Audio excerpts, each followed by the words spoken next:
Hello, and welcome to another episode of the Jim Roman Show, where we talk about how to build a better business to build a better life. Want to welcome you.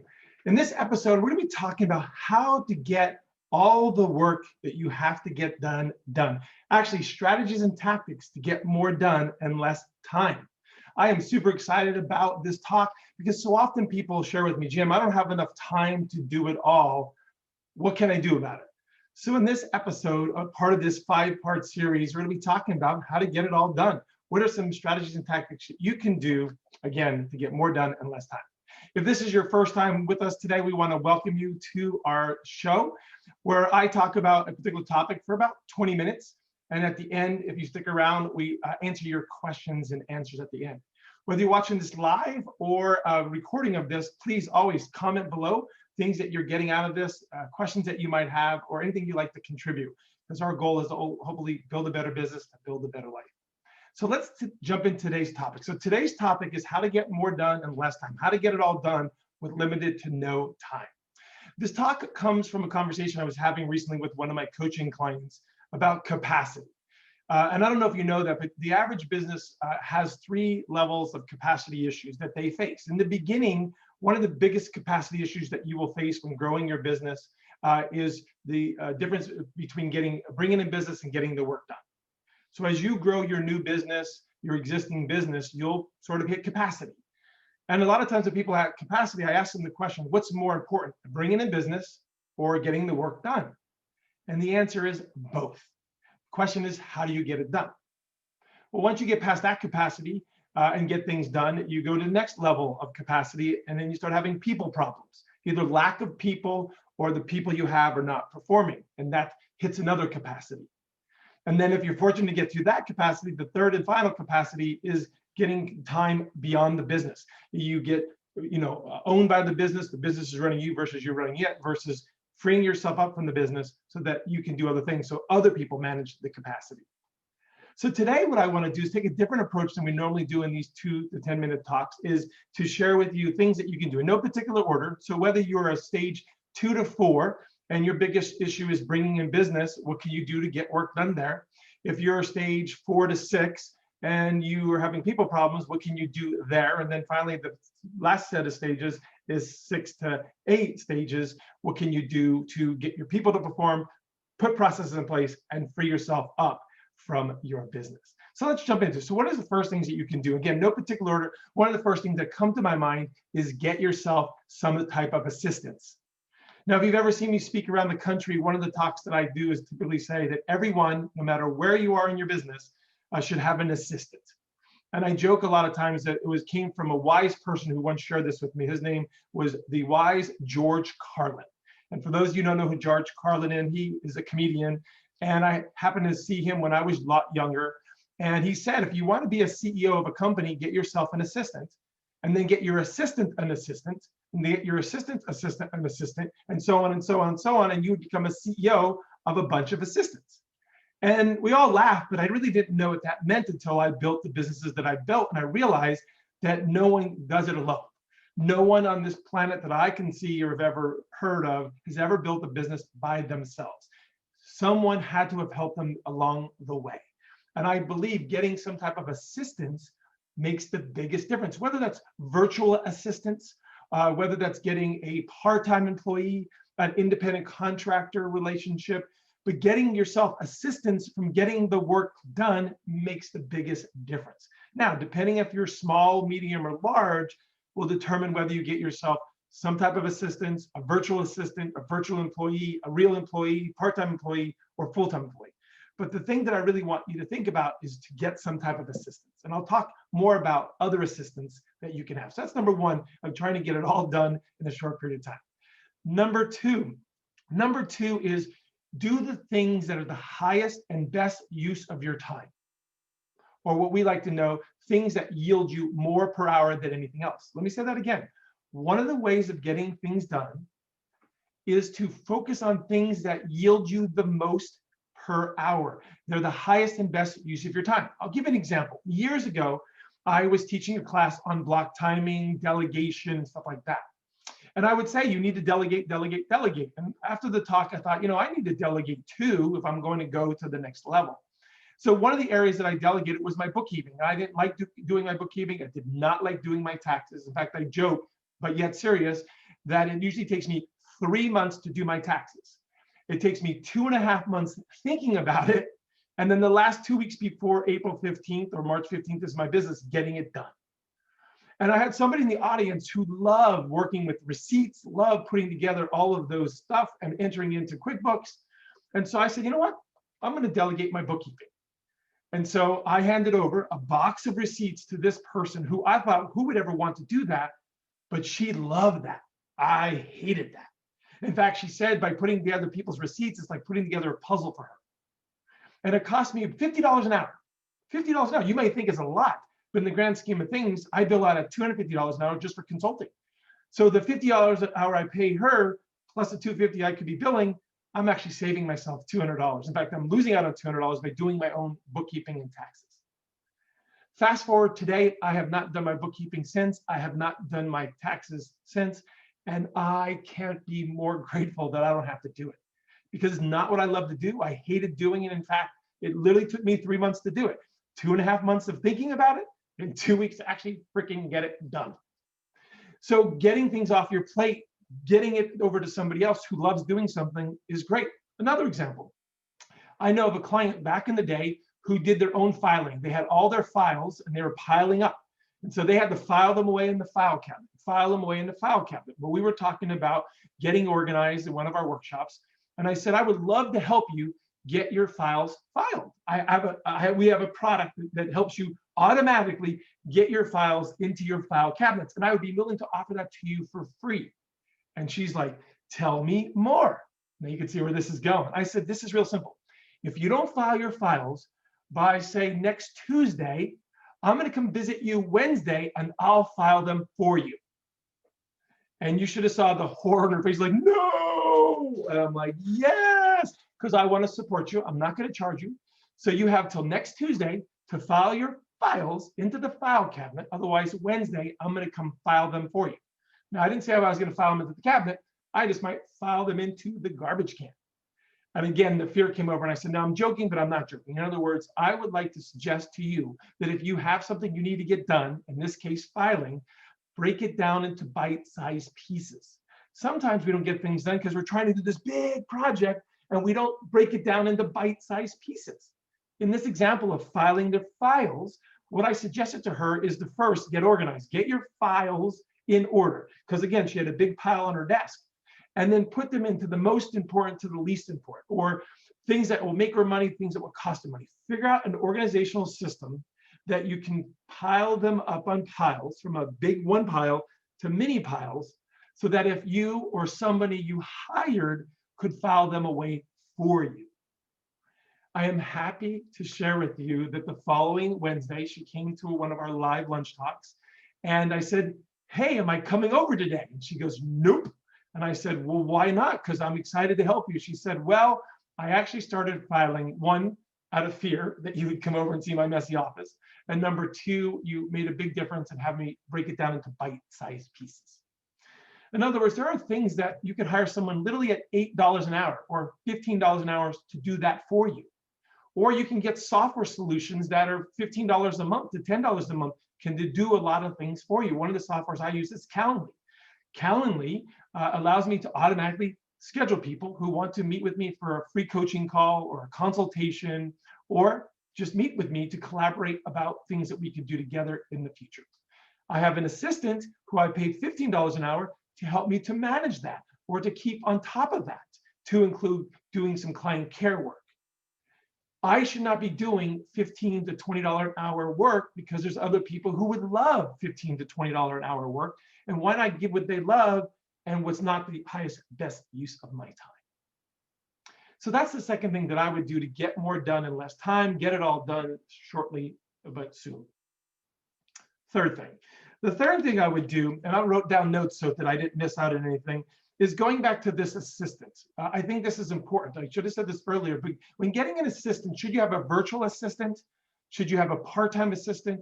Should you have an employee? Well, that's depending on what industry you're in and what, how big your company is. But just a couple of highlight things to consider. For example, I'm working with a lot of realtors this year. And as we grow the real estate business from one house a month to 2 houses a month to 3 houses a month, eventually the paperwork that goes associated with selling a lot of houses, the realtor is not going to have a lot of time to do that. And a lot of times the real estate practices, the brokers do not provide that level of support. Some do, but most don't. And so as I'm growing a real estate business, I might suggest them getting an assistant. I might suggest them getting maybe a transaction coordinator, or I might have them partner with a buyer's agent. So getting some type of an assistant or assistants in the real estate industry, as an example, because each business is different, I might first off get an assistant, or I might hire a transaction coordinator. And by the way, there are transaction coordinators you can hire live or online, virtual. I have a friend of a friend who has a very successful real estate practice, and they're using virtual transaction coordinators to assist with that project. And then eventually I might get a relationship with the buyer's agent so that I don't have to do it all, so that I can free myself up to go to the next level, get beyond this level of capacity, so that hopefully I can build a better business to build a better life. Another example of getting an assistant or assistants is property management. So I work with a lot of property managers over the last 6 years around the country. And one of the questions they ask is, how many doors or properties can a property manager handle? I'm doing a whole presentation on that. If you want to find out more about that presentation, I would love to have you comment below, and we'll invite you to that special episode or session specifically for how many doors can a property manager handle. You'd be surprised by the answers. But I digress. So in the property management industry, as you are a solopreneur, single property manager with, say, 25 doors, eventually you get up to 60 doors, I'm told, and I've experienced, that you want to get some type of assistant, either somebody answering the phones or somebody help you to manage all the things you have to do as a property manager. But then as you get up to 100 doors, 110 doors, 120 doors, again, depending on how big of a company you are, what kind of systems and support you have in it, you might get yourself an assistant property manager, who eventually will become an official property manager. So in the process of doing that, though, through the 50 doors, the 70 doors, the 120 doors, you would hopefully use software solutions to help with your inspections, or help you with your maintenance, or help you with getting your applications. So there's ways of getting assistance that could be, again, virtual, part-time, full-time, as well as software solutions, vendors, and suppliers. And that goes across all industries. I can talk about mortgage people should have an assistant. I can talk about contractors should have somebody be doing their invoicing. And the list goes on and on. But as you can see in the beginning portion of this getting beyond capacity, is you have to look beyond yourself, because you're going to be asking the next part of this process, this presentation, if you will, this training is, well, okay, how do I find the right people? How do I vet the right people? How do I vet out the wrong people? Because a lot of times people don't get beyond their current capacity because they haven't found the right people, haven't vetted out the wrong people, but ultimately they haven't developed their people to be able to get it done the way the owner or manager wants to do that. And that's the next thing that you could do to get more done. And that is hiring somebody. And I could do a whole presentation on, in fact, I promised to do some hiring on this episode from last week's episode. And so I just want to talk about hiring as a whole, what you can do, whatever size you are, to be able to be successful. But I want to do a special episode, a coffee with a coach with a hiring expert. If you're interested in learning from an expert and hiring right, then we'll join us for our coffee with the coach session coming up in 2 weeks. Just comment below that you want to be a part of that. We'll send that out to our community, our database, to let you know. I'm super excited. I recently posted about what are your biggest challenges in hiring, and we'll be answering all of those challenges. So if you're one of those people, please join us in 2 weeks for our coffee with the coach, where we're going to have a hiring expert on our show. I'm super excited about that. So what can you do to hire right? Well, essentially, when it comes to hiring, let's talk about how people typically do it and what you can do to make it better. Typically, when people hire people, this is usually what happens. They post something in the paper. People submit their applications and resumes. They vet those applications and resumes. They pick a couple of people, interview a couple of people. They go, these are the good people, and then they hire the people. And that's their process. And almost for the most part, say, good luck, hope it works out, hope you are successful, and do very little training and development, like literally very little training and development, and wonder why that person didn't work out, why that person did not be able to understand what they told them to do. Versus if it were me, one, I'd be following our hiring checklist. We have a 3-page hiring checklist for what you do before you hire somebody, what you do during the hiring process to vet out the wrong people, and then what do you do after you hire the person, which I think is almost as important, what you do before. The during, that's just more a process, but before, during, and after will make the biggest difference in your hiring practices. For example, high level, look at the hiring practice. Before, do you have a vision and mission that you share with your potential candidates? Do you have a powerful post that attracts the type of people you want?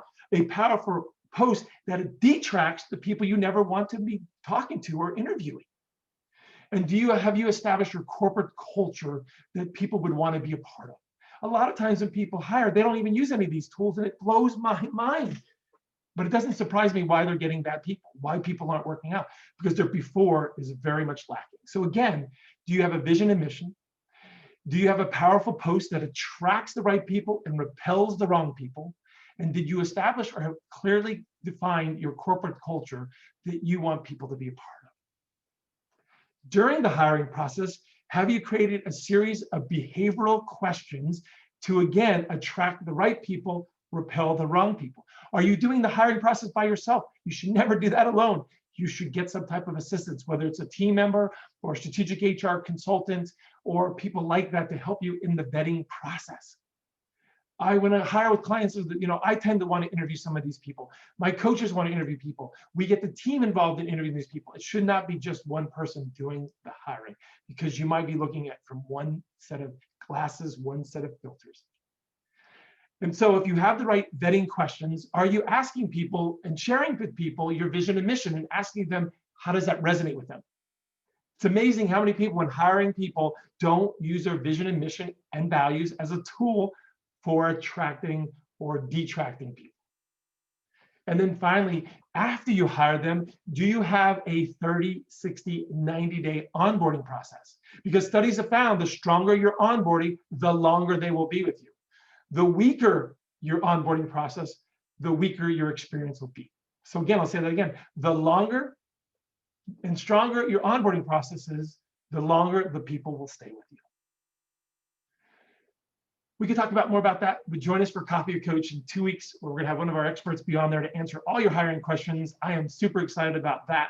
More about that, again, comment below if you want to be invited to that event. Next, now we're going to take a little twist to today's talk. Now I want to talk about individual strategies, because I don't know if you're a new business, a veteran business. I don't know if you're a micro business or $1 million business. And so I want to finish up today's training and talk with some tidbits that I have used over the years with my clients, I've used for myself, that have worked for me. Because ultimately, the way you get more done in less time is figuring out what works for you. Because if you're an introvert versus an extrovert, those would be different strategies and tactics. If you work by yourself or with others, that's going to be a different strategy and tactic. And the list goes on and on. So I'm going to share some of my best practices, no particular order, and hopefully you like it. If you want to find out more about these tips and tricks, just comment below, and I'll be more than glad to do some follow-up content on that. We just recently wrote a blog on getting beyond capacity, the 3 types of capacity that companies face. You want to get a copy of that, just let me know that. It's not been posted yet, so please let me know that. So what are some of the tips and tricks that I have done to be able to do all the things that I do, coach all the companies that I coach, as well as run my businesses? So one of the things that I do that I've gone in previous episodes and on our blog is block time. We have found that the average person is effective no more than 23% of the day. So if you take an 8-hour day, you're really effective less than 3 hours. That's insane. And so part of it is our productivity. And what causes our productivity to go down is a lot of times is our environment. If you get a better environment, you're less distracted by other people's problems, you're going to get more done. So block timing is one of the things that I do. Number 2 things that I do is I get things that are in my head down on paper. I get it out of my head down on paper. What do I mean by that? I heard a quote once. I'm quoted that Einstein is saying that your brain is for thinking, not for storing. I'll say that again. Einstein is quoted saying your brain is for thinking, not for storing. And so often we try to run our lives, run our businesses in our heads. But if I can get it down on paper, then it makes the biggest difference for me to be able to get more done. In fact, one of the tools that I use is the 5 functions of business, part of the things that we're talking about in this series.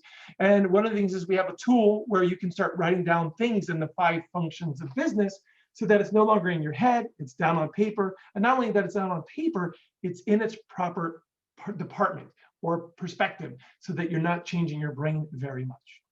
So getting it out of your head, getting it down on paper. And there's ways of going about that: planners, journals, time management systems, using the Eisenhower method that Stephen Covey made famous, called the 4 quadrants of urgent and important and stuff like that. And so those are just some of the things that I did. 2 of the things that I'm doing now that are making the biggest difference is the Post-it note approach. The Post-it note approach. Let me tell you about this. So on my desk is a Post-it note with notes on things that I want to get done today.